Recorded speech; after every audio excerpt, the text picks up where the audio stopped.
Merci Pascal, merci beaucoup pour cette intervention brillante et en même temps qui resitue changement d'air dans la coévolution entre l'homme et les machines, dans l'environnement dans lequel nous vivons. Et c'est justement ce que je voudrais essayer de faire en conclusion de ce forum, non pas en faisant la synthèse, je vais dire quelques mots de synthèse, mais en faisant la synthèse de ce qui a été dit, mais plutôt en me projetant vers l'avenir par une ouverture dans cet écosystème numérique dont je parle depuis si longtemps et auquel j'ajouterai écosystème numérique darwinien et en coévolution, pour reprendre des éléments de ce que Pascal a dit. Nous sommes dans un écosystème numérique, nous coévoluons avec lui, nous sommes à la fois les nœuds et les liens de cet écosystème. Les nœuds modifient l'écosystème, qui en retour modifient les liens, lesquels remodifient l'écosystème et nous modifient nous-mêmes. Donc c'est cette coévolution qui est passionnante à étudier, et surtout cette coévolution de l'humain grâce à ce qu'il a créé, cette nouvelle espèce qu'il a créée autour de lui, et une nouvelle espèce mécanique, électronique et nanotechnologique que l'on appelle les robots, l'intelligence artificielle, et qui vient s'insérer dans cet écosystème, dans notre monde, et interagir avec nous. Alors les deux mots qui vont marquer mon intervention, comme ouverture vers le futur, sont deux mots que vous connaissez peut-être déjà, mais en tout cas qui apparaîtront nouveaux pour certains. C'est le mot de symbiose et le mot de hyperhumanisme. Je n'ai pas dit transhumanisme, j'ai dit hyperhumanisme. Alors essayons de les situer pour nous ouvrir vers le futur et essayer de comprendre comment nous pouvons agir pour être encore plus humains et pas seulement encore plus intelligents ou encore plus compétents. Les robots plus l'intelligence artificielle plus les humains constituent une nouvelle entité. C'est le thème même de ce débat sur le travail et sur qu'est-ce que la vie et qu'est-ce que le travail. On en a beaucoup discuté. Et la question qui est revenue plusieurs fois dans ce débat et sur laquelle j'insisterai, c'est pas de remplacer certaines fonctions humaines par des fonctions robotiques ou des fonctions de l'intelligence artificielle. Il ne s'agit pas de faire du copier-coller. Pas du tout. Ce qui est intéressant dans ce qui a été dit, me semble-t-il, dans ce débat, et ce que nous essayons de dire certains d'entre nous depuis longtemps, c'est qu'il s'agit d'inventer de nouvelles qualités quasi humaines pour ces robots et cette intelligence artificielle, qui ne soient pas, comme je viens de le dire, du copier-coller, mais qui soient des qualités qui ressemblent aux nôtres et qui nous permettent d'interagir avec eux d'une manière différente. Et cette interaction avec eux, dans notre intérêt, il faut l'espérer, s'appuie autour du terme de complémentarité et de symbiose. Comment? Complémentarité d'abord parce qu'on connaît dans l'évolution biologique et dans l'évolution écosystémique que la complémentarité entre des systèmes différents, mais néanmoins interagissant les uns avec les autres dans l'intérêt mutuel, c'est la symbiose, conduisent à l'émergence de propriétés nouvelles. Alors, trois mots importants, complémentarité, symbiose et émergence. La complémentarité entre l'homme et l'intelligence artificielle, ce sera une complémentarité, pas une subordination, pas une domination, pas un copier-coller, comme je viens de le dire. Pourquoi? Parce qu'on s'est aperçu que dans l'innovation, et surtout dans ce que j'appelle moi les systèmes innovants, et pas seulement dans l'innovation, le rapprochement de sous-systèmes innovants conduit à l'émergence de propriétés qui reconstruisent, redéfinissent complètement les systèmes interactifs dans lesquels nous sommes. Et évidemment, les écosystèmes, dont l'écosystème numérique darwinien dont j'ai parlé.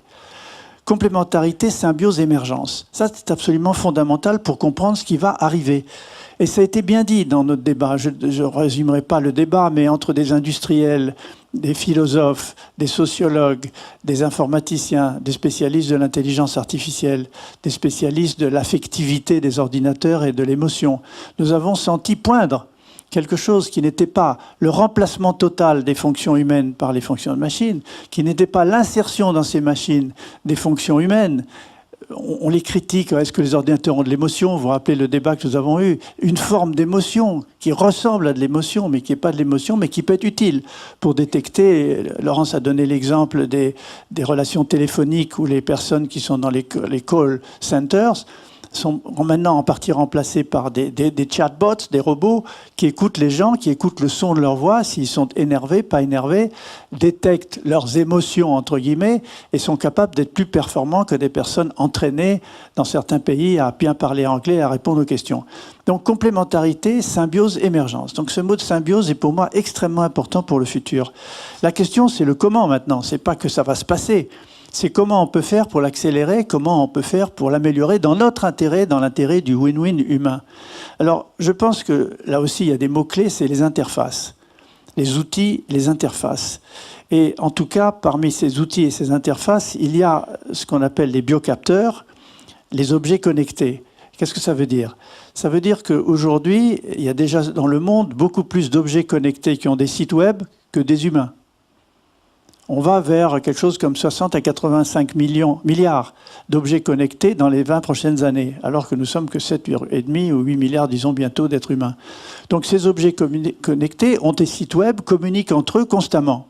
Ils créent l'Internet of Things, comme on l'a beaucoup dit, et ces objets connectés sont une interface avec nous-mêmes dans notre capacité de nous connecter de manière symbiotique à cet écosystème numérique darwinien. Et donc, par mutation, sélection, coévolution et symbiose, nous sommes en train de le faire évoluer en évoluant nous-mêmes à l'intérieur. Je crois qu'il faut comprendre cette dynamique du changement. Beaucoup de gens regardent, malheureusement, je le regrette et je critique personne, mais cette évolution prospective comme une évolution linéaire et séquentielle. Pas du tout. Nous sommes dans une accélération exponentielle et dans la dynamique du changement, la dynamique du mouvement. Je reprends mon cher exemple du surf.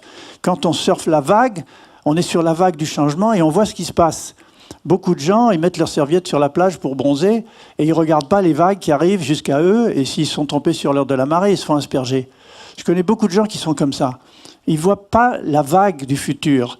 Des grands industriels à qui je fais ce genre de conférences me disent « Monsieur Dronet, c'est très intéressant, le numérique, les nanotechnologies, les biotechnologies, je comprends ce que vous dites, mais quand est-ce que ça va arriver ?» Je vous dis « Monsieur, madame, le fait que vous posez cette question, c'est que vous êtes déjà complètement ringard. Vous êtes à côté de la plaque, parce que ça n'arrive pas. Si vous êtes sur la vague du changement, dans la dynamique du changement, en accompagnant cette vague, à ce moment-là, vous distinguez dans le futur les tendances qui ont l'air de converger, et vous pouvez faire de la prospective intelligente, comme le disait tout à l'heure notre ami Henri Atlan. Une vraie prospective, constructive. Donc cette complémentarité, cette symbiose et ces outils nouveaux sont essentiels pour construire et créer le monde de demain. Les biocapteurs eux-mêmes vont nous permettre, sur le corps, de capter des informations qui vont nous transformer en un système d'input-output. Ça, c'est pas de la science-fiction. Il y a plein de travaux dans le monde qui se passent là-dessus. C'est-à-dire qu'avec des boutons de colle, des bracelets montres, des semelles de chaussures, des t-shirts, des ceintures, ces éléments peuvent capter des informations du corps et en temps réel les envoyer à notre écosystème numérique autour de nous et aux autres personnes. On peut se débrancher, se déconnecter, comme je l'ai dit dans une autre intervention, bien entendu, c'est un choix. Mais si l'on veut rester connecté, on peut être connecté en temps réel et en symbiose avec l'écosystème numérique et l'intelligence artificielle du futur. Alors, parmi les outils, certains disent, j'en ai un tout petit peu parlé, comme Elon Musk, avec sa société Neuralink, que l'on va créer dans le cerveau la possibilité d'interface des neurones directs par une puce avec l'intelligence artificielle. Donc, c'est plus la peine d'avoir des bracelets montres, des semelles de chaussures ou des boutons de colle ou des boucles d'oreilles ou des écouteurs. Directement, le cerveau va entrer en relation avec l'intelligence artificielle.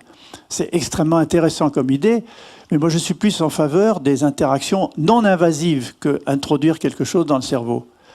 J'ai expliqué aussi, Mark Zuckerberg, chez Facebook, avec son fameux Building 8, dont j'ai dit quelques mots, veut aller plus loin. Il veut utiliser la fluidité synaptique et neuronale pour être capable de créer dans le cerveau directement des informations que l'on n'aurait acquis que par la vision, une image, ou par la lecture, un texte. Qui dit lecture de texte dit reconnaissance des lettres dans notre cerveau. Qui dit reconnaissance d'une image ou beauté d'une image dit le fait de la mettre dans la mémoire et de la comparer à d'autres que nous avions déjà. Mais ce qu'ils essayent de faire dans le Building 8, c'est directement de créer dans le cerveau la possibilité que cette image est aperçue comme une mémoire. Alors que c'est la première fois qu'elle est injectée, downloadée, uploadée, si j'ose dire. Donc, il va falloir être extrêmement vigilant sur ces applications, parce qu'elles peuvent conduire, certes, à un apprentissage extrêmement rapide, dont on aura peut-être besoin avec la vitesse exponentielle de notre évolution, mais en même temps, une capacité de lavage de cerveau comme on n'en a jamais connu. Donc ces outils sont en train de se mettre en place, ce n'est pas la peine de les décrire tous en détail, vous les avez lus, la relation M2M, machine to machine, machine to man, man to machine, elle se développe d'une manière accélérée avec ces outils. Et puis il y a ce que j'ai aussi un peu appelé dans une première intervention, les assistants personnels proactifs. Alors, excusez-moi de prendre la comparaison, nos secrétariats, nos secrétaires font un travail fantastique d'assistants proactifs humains. Et le lien humain, le lien social, on en a évidemment beaucoup besoin, on en aura toujours besoin. Mais en complémentarité avec cette capacité d'aller plus loin et de nous augmenter, il y a les assistants intellectuels proactifs, c'est-à-dire des robots, des algorithmes qui sont dans les machines. De plus en plus, ils vont se développer dans les 15-20 prochaines années et être capables de nous assister dans la complexité de notre travail. Parce que le monde hyper complexe dans lequel nous rentrons, notre cerveau ne va plus être capable, comme les médecins dont on parlait tout à l'heure, de lire 72 000 publications médicales par mois, 920 000 par an, et l'intelligence artificielle, là, va nous y aider à aller plus loin. Donc les assistants intellectuels proactifs, les chatbots qui vont nous susurrer à l'oreille un certain nombre de choses à faire, à qui on pourra parler pour leur demander de nous chercher des informations. Imaginez, vous avez lu cette information, elle date d'une semaine, elle est parue dans toute la presse, que le deep learning permet de faire le verbatim d'une réunion speech to text en quelques minutes, d'une réunion de 3 heures ou de 4 heures, ou bien de vous donner un résumé en 4 pages, en 2 pages, en 1 page ou un paragraphe. C'est fait par des robots et des algorithmes, pas par des humains. Donc vous imaginez ce que ça veut dire avec la traduction automatique. Et là, on y va aussi. Le deep learning permet la traduction automatique d'une réunion qui s'est déroulée. Alors, on parlait de traducteurs qui vont être mis à la porte. Imaginez en Europe, avec 28 pays, 27 pays européens, le nombre de traducteurs dans toutes les langues qu'il y a. Si cette traduction automatique continue à se faire par le deep learning, ça va être un avantage considérable dans les relations humaines internationales, mais en même temps un problème fantastique de fonction et d'emploi, dont on a un peu parlé, mais je ne discuterai pas plus ici. Donc ces interfaces sont en train de bouleverser notre relation homme-machine, à tel point que la frontière entre l'humain biologique, fait de cellules, d'ADN, de protéines, et les machines mécaniques, électroniques et nanotechnologiques est en train de se resserrer de plus en plus. On va vers une espèce de continuum bio-mécanico-électronique nanotechnologique. C'est un fait. Alors on peut être inquiet, on peut l'étudier, mais je crois que le principal vis-à-vis de ça, c'est se responsabiliser. Comme je l'ai dit pour le Building 8 de Zuckerberg et de Facebook, le fait de uploader directement dans le cerveau des informations, ça peut être fascinant pour le learning, l'apprentissage, terrifiant pour le lavage de cerveau. Donc responsabilisation, information face à tout ça. Mais face à cette information qui devient pléthorique, qu'est-ce que nous allons pouvoir faire dans les années à venir? Et ce sera sûrement les thèmes de débat futurs du Forum Changer d'air sur l'éducation, la formation et l'utilisation de l'intelligence artificielle dans tous ces domaines-là. Ça veut dire que Big Data plus Watson, ou ses équivalents, il y a AlphaGo, il y a Watson, c'est-à-dire Big Data plus intelligence artificielle, c'est la mémoire de l'humanité ou la mémoire d'une entreprise rendue pertinente par un système que nous avons créé, que nous ne pouvons pas contrôler. C'est out of control. C'est-à-dire que l'intelligence artificielle dans du big data va à une telle vitesse, est capable de nous faire de telles propositions, de tels résumés, de telles traductions, que c'est le seul moyen pour nous, dans les 20 ou 30 années à venir, et après, d'être capable d'exploiter la formidable créativité numérique, puisque les images, les textes, les formes, les sons, la musique vont se traduire évidemment par du numérique. On est dans l'écosystème numérique qui nous donnera à nous la possibilité humaine de recréer ensemble, collectivement, un certain nombre d'informations dans le sens aristotélicien dont je parlais dans mon introduction de ce matin, informer, former. Se former, s'informer et donner forme à. Donc cette fusion homme-machine, cette symbiose entre nous et l'écosystème numérique crée des conditions complètement différentes parce que nous allons vers ce que l'on pourrait appeler, en fait, le mot n'est pas trop fort, une nouvelle espèce humaine. Le mot n'est pas trop fort, je pense que Pascal ne me contredira pas, il a lu un peu ce que j'ai dit dans mon livre, on en a discuté, mais nous allons vers une nouvelle espèce humaine, pas tout de suite, pas 50, 20, 100 ans, j'en sais rien, mais on y va. Pourquoi? Parce que l'intelligence artificielle en symbiose avec nous et avec notre corps nous donne la possibilité de développer dans notre cerveau un certain nombre de potentialités qui sont aujourd'hui, qui sont là, mais qui sont inhibées par la concurrence, la compétitivité, l'égoïsme, le manque de relation aux autres, le chemin personnel que nous suivons, que les pays suivent eux-mêmes en conflit avec les autres pays. débloquer la générosité, la solidarité, l'altruisme, l'empathie, l'amour, l'échange, la capacité de donner pour construire, de partager pour construire ensemble. Tout ceci existe, potentiellement. Mais de même que, et malheureusement, je suis désolé d'y faire référence, les esclaves ont permis au monde grec, au monde latin, de développer du temps chez les humains pour pouvoir réfléchir à la philosophie, à l'astronomie, aux mathématiques, à la création, de même que la machinerie physique a permis de soulager l'homme de sa survie physique, de porter des charges énormes, de labourer le terrain, de pomper de l'eau, d'amener de l'eau sur sa tête à 10 à 5 km pour le village, de même que cette machinerie physique a permis de dégager dans le cerveau humain un certain nombre d'autres potentialités, eh bien, il est clair à beaucoup qui l'étudient très étroitement dans le monde aujourd'hui, l'intelligence artificielle et surtout le deep learning, en symbiose, comme je le disais avec nous, va nous permettre de nous créer une nouvelle capacité à nos cerveaux. C'est ce que j'appelle l'intelligence humaine augmentée collaborative. On va vers ça. De même que l'on va vers la fusion de plus en plus étroite entre le biologique, le mécanique, le nanotechnologique et l'électronique. Alors ces potentialités, ça va être pour faire quoi? Ces potentialités conduisent à ce que j'appelle l'hyperhumanisme. L'hyperhumanisme, c'est cette évolution vers une nouvelle forme d'espèce humaine, une espèce humaine qui a des capacités intellectuelles hyper développées, dans l'intérêt de l'humanité, dans l'intérêt de la création de la société, dans le respect, il faut l'espérer, des libertés humaines, et pas seulement du combat des hommes contre les hommes, comme ça a été le cas pendant trop longtemps. Vous comprenez que c'est très opposé au transhumanisme, puisque le transhumanisme, c'est la poursuite business as usual, c'est la continuité linéaire de ce que l'homme a toujours voulu faire, conduisant à l'immortalité, conduisant à une forme égoïste de jouissance de la vie et de la nature, sans se préoccuper beaucoup des autres, et que je qualifiais dans beaucoup d'articles d'élitiste, d'égoïste et de narcissique. Alors, je ne critique pas le transhumanisme pour le fait que le transhumanisme nous aide à mieux réfléchir, à mieux penser les limites de la biologie, les limites de l'homme, les limites du vieillissement. Et ça accentue, ça catalyse la recherche. Ce que je critique, c'est l'idéologie transhumaniste. C'est celle qui prétend que certains des élites pourront se doter des outils transplantés, des puces intégrées dans le cerveau pour augmenter la mémoire, ou des organes fabriqués par imprimante 3D, réimplantés dès qu'un organe ne va pas bien. En revanche, l'hyperhumanisme, c'est être encore plus humain. C'est au contraire une tendance humaniste, la plus noble, si j'espère pouvoir le dire, qui nous conduit à être encore plus humains, encore plus proches des gens, encore plus proches des autres. Évidemment, il peut y avoir des excès et il peut y avoir des erreurs qui peuvent conduire à utiliser cette intelligence augmentée d'une manière déviante, d'une manière détournée.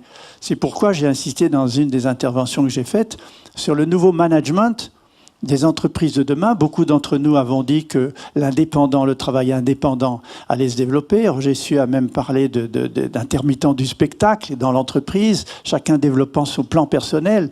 Mais imaginez ces personnes intermittents du spectacle, ces slashers ou bien ces freelancers qui ont une intelligence augmentée grâce à la symbiose avec l'intelligence artificielle dans une fusion de plus en plus étroite. Vous imaginez le management de ces personnes dans et en dehors de l'entreprise, dans leur vie personnelle, qui viennent, il n'y a plus de télétravail, mais qui font un travail continu, désynchronisé, délocalisé, grâce à tous les outils dont ils disposent. Comment les manager?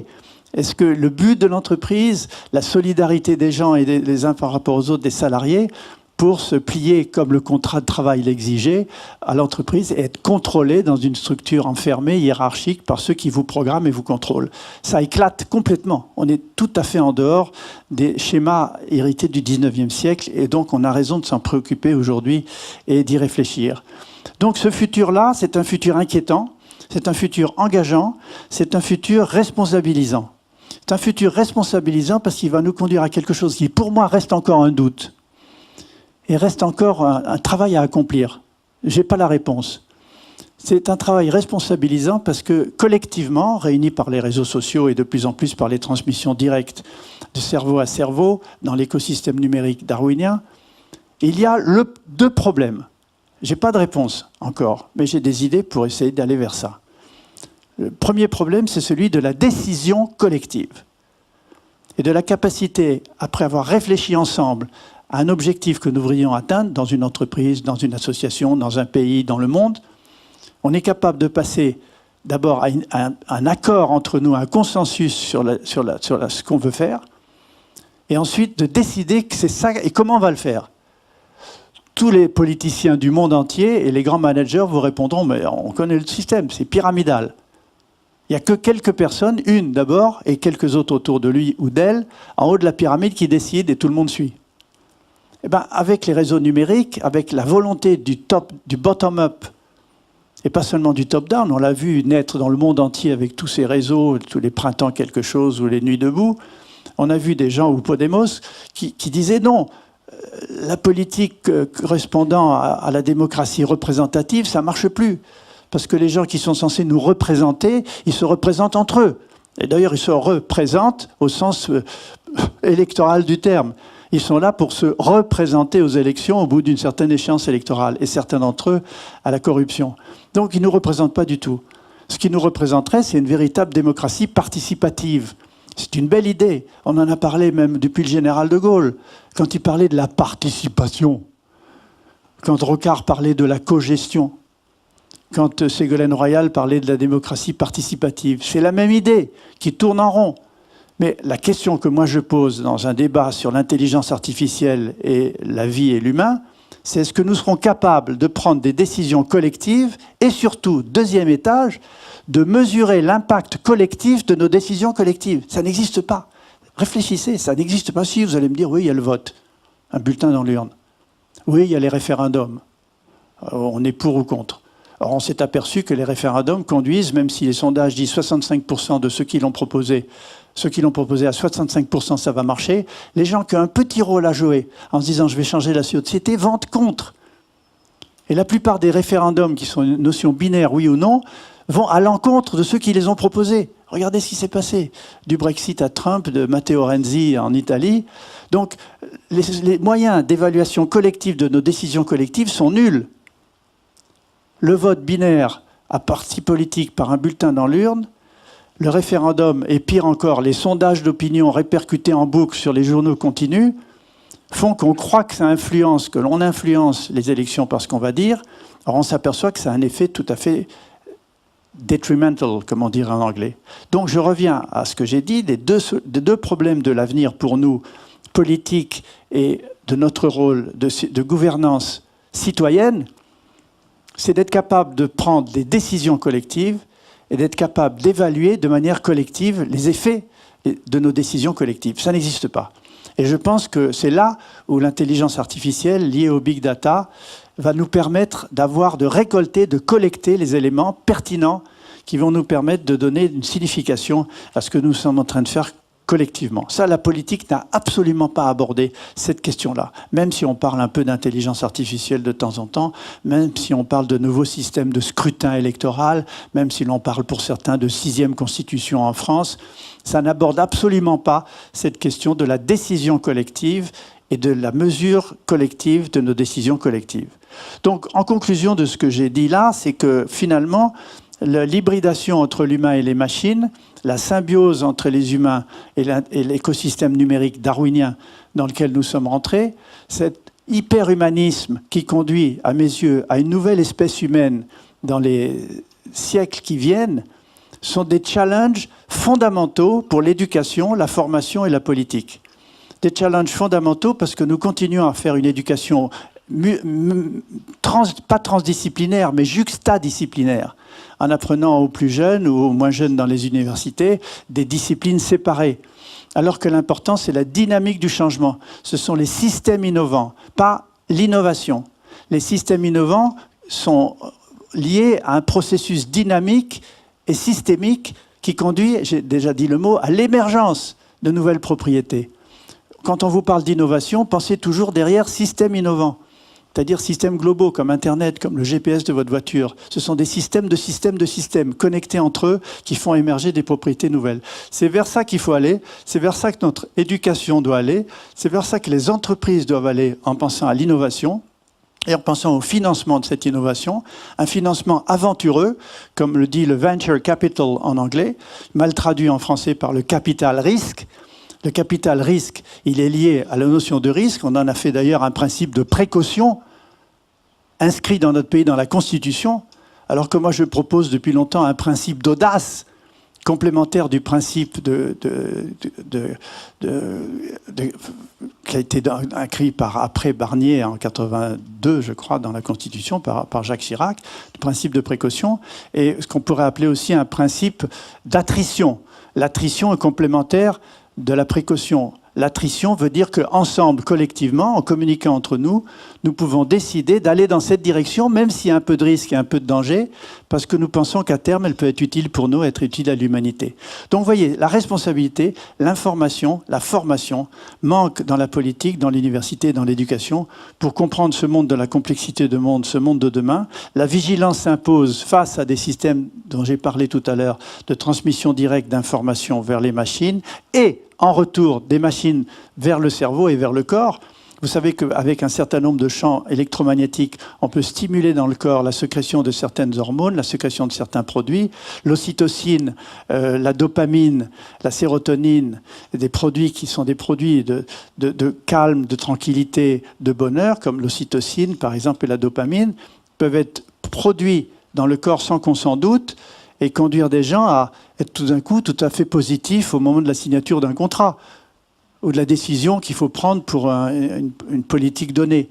Donc on peut influencer, l'input et l'output sont valables dans la relation symbiotique entre l'humain et l'écosystème numérique. Ce qui sort de notre corps peut être hacké, et ce qui rentre dans notre corps peut nous modifier. Gardez ça présent à l'esprit. D'où la nécessité de comprendre tous ces enjeux, de le comprendre d'une manière pluridisciplinaire, de faire en sorte que nous retrouvions pas seulement plus d'informations, parce que plus d'informations conduit à l'infobésité, à l'infopollution, et nous obligera d'utiliser le big data et l'intelligence artificielle, comme je l'ai dit, pour tirer la pertinence. Mais nous conduire à plus de sagesse. C'est quoi la sagesse? La sagesse, c'est pas avoir plus d'informations. Certes, c'est avoir de l'information multidimensionnelle, mais de se reposer sur les qualités humaines fondamentales et les valeurs humaines fondamentales. C'est ça l'hyperhumanisme. L'hyperhumanisme, c'est de revenir à une sagesse qui tient compte de tous les éléments fondamentaux dont toutes les religions ont parlé depuis toujours. Le respect de l'autre, ne pas le tuer, ne pas le torturer, s'aimer les uns les autres, construire ensemble en s'aimant. C'est ça la sagesse. La sagesse, ce n'est pas l'excès d'information. C'est au contraire la capacité de gérer l'information pour donner plus de sens à sa vie et en le partageant, puis donner plus de sens à la vie des autres. Car la plus belle chose que l'on peut faire dans le monde, en construisant notre vie, en construisant celle des autres et en construisant le futur, c'est le partage. C'est ce que nous avons essayé de faire dans ce forum Changer d'air depuis 5 ans, avec la 5e édition. J'espère que ça vous a plu et que ça vous a donné des idées pour changer votre propre vie et donner du sens à votre vie, à celle de vos enfants et de vos collaborateurs dans vos entreprises. Merci de votre attention.